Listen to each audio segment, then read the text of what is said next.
Hey guys, welcome to another video. Today we're going to be talking about why someone regrets moving to Canada. And this is actually an email someone wrote me, someone who is actually concerned about you moving to Canada. Now, I'm not going to tell you that Canada is not a good place to go to. It is definitely one of the best places to move to. However, I think that this person is trying to give you all of the facts, all of the things that Canada has in store for you. So before you make a life-changing decision, I think you should know all of these facts. Now, personally, what I've done is I've verified all of these points and I've only kept the ones that I believe are true. They wrote down almost 8 points and I've narrowed them down to 5. Some of them were just points such as depression, that I'm not able to meet new people here because they are so introverted.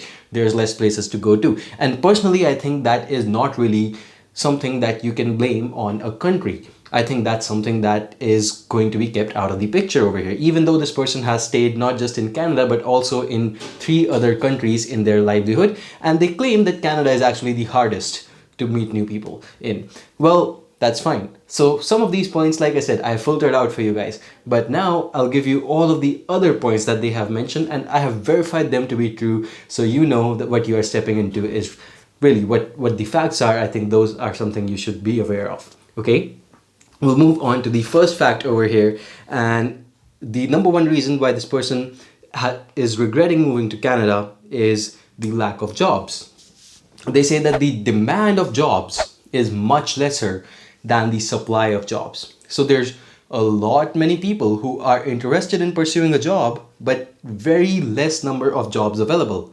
And they also said that the process of finding a new job over here, it's very difficult and it's very slow. It takes a lot of time. It's not as easy as you would probably finding a job is in the US or in India. Okay, so it's definitely much harder. It's much more time taking. The employers are very slow and things are moving very slow, he says.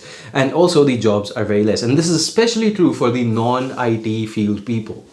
The second con that this person talks about is extremely high tax rates. And I actually went on and did my research, and apparently the Fraser Institute generated a report last year, and they mentioned that the average Canadian resident, the person who's staying in Canada, is paying a whooping 42.5% of their salary in taxes.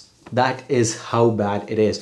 This person personally said that they are paying almost 60% of it, but I'm giving you the figure that I have verified online, that, all right, be prepared to take out almost 42.5% of your income as a part of taxes. Okay, now let me tell you what taxes can be, what kind of taxes you may end up paying. There's the federal income tax, there's the provincial income tax. You will be in a province that will have its own taxes.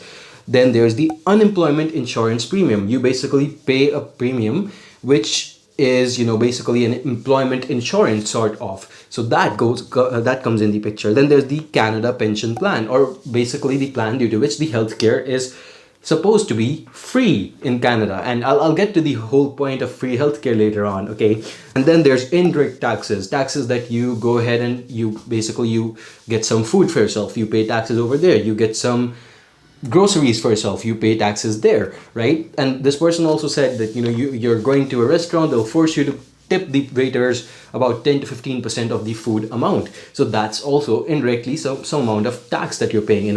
Even though that's not really tax, I still understand that that's money wasted. Okay, so there's basically a lot of expenses, a lot of taxes that you're paying that you may not be incurring in other countries. All right, now either way, you will be incurring taxes in almost every country you go to, but in this case 42.5%, I think it's very high number. We'll move on to the third point over here, and that is weather. Now, we all know how the weather can be in Canada. It's not really a new thing. And you will say, hey, look, Yash, I already know. The weather can be very low, and things can really get cold over there, and I'm prepared for that. Now, this person actually made me rethink that. They said, look, the weather can be as low as minus 30 degrees Celsius at times. Now, that's extremely low. At that point of time, things become very slow. No one really likes to move out of the house, right? and life is very, very different in such temperatures. Okay, so most people prefer working from home as well, and at the same time you can't really go out, so you can get depressed. Okay, now these are just the indirect side effects of having this kind of a weather to deal with, but they also say that it can be also very, very dangerous. Well, he said that in this scenario, this person's car had died when he was trying to move from point A to point B. And apparently, it is very, very dangerous because when you are in such a situation, you're in the middle of the road and it's really, the visibility is very low, it's so cold. Well, what if a car comes in and hits their car? You will probably die of the cold before you die of any injuries. That's what this person said. If you're not really prepared, that is, if you're not prepared to deal with that amount of cold. So yes, I think in some way, minus 30 degrees is actually a little bit too much for me as well, I think. And I think that's something that you should know before you move to Canada. If you are prepared to deal with that, congratulations, you're okay with that. That's good. We'll move on to the fourth point.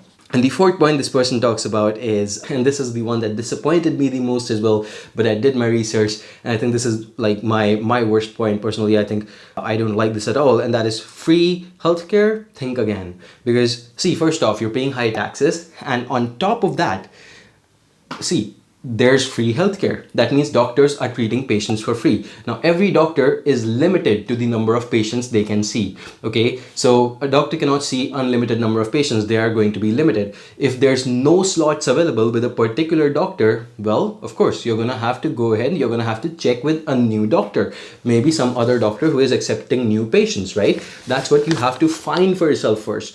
Okay, and guess what? You may even need referrals. Someone may have to refer you. If you're going to a specialized doctor, you may need referrals that, hey, look, this person is my family or this person is someone I know. Please see him. I do not understand how that works out. Healthcare is a basic human need. Why do you have to have referrals to see specialized doctors? It doesn't make sense to me. So basically what they essentially said was that finding a doctor accepting new patients, is very, very difficult. It's a hard task. And at the same time, sometimes you may have to travel miles and miles away just to see this new doctor. And another bad thing to add on top of that is that most doctors would be working 9 to 5, unlike other countries where doctors are available almost anytime you go to a hospital. Well, 9 to 5 means that you have to take a holiday first from your job, right? You have to take a holiday, take an off day, and then you go to the doctor. And if you have to go see a specialized doctor, you have to take another day off. So these things, I did not really find them very well. When you're charging for the free health, when you're basically paying so much taxes, apparently you're paying for the healthcare in one way or the other, then you should be given at least some sort of priority. But that's not the case, unfortunately. So that's one more point. And we'll move on to the point number 5 over here, which also I think is important to mention over here. It's for the people who are thinking of staying long term in Canada. They may want to own their own houses, or they may be paying higher rents over there, because the truth is that the Canadian system, the Canadian housing system is getting very, very expensive. Every single year, the mortgages, the amount of mortgage that the owners have to pay is increasing. So basically the property costs are rising. On top of that, the rents are also rising because of that. So I think these are some of the things, just some of the things that really I think you should know before moving to Canada. Now there's a lot of pros of moving to Canada, and I know a lot of people, a lot of my friends also who are in Canada right now, who are very, very happy with their new life that they have built in Canada. But I will not say that you should overlook these facts, okay? But at the same time, don't be discouraged. If Canada is the country for you, there's a lot of pros as well, and I will be discussing them in another video. Thank you so much for watching this one. Let me know your views, what you think about the whole Canadian immigration system, and whether you think it is feasible to stay in Canada even after knowing these points. Of course, you will have to take into account the factor that your family may not be with you. All right. Thank you so much for watching. Subscribe to the channel, and I'll see you in the next one. Goodbye and take care.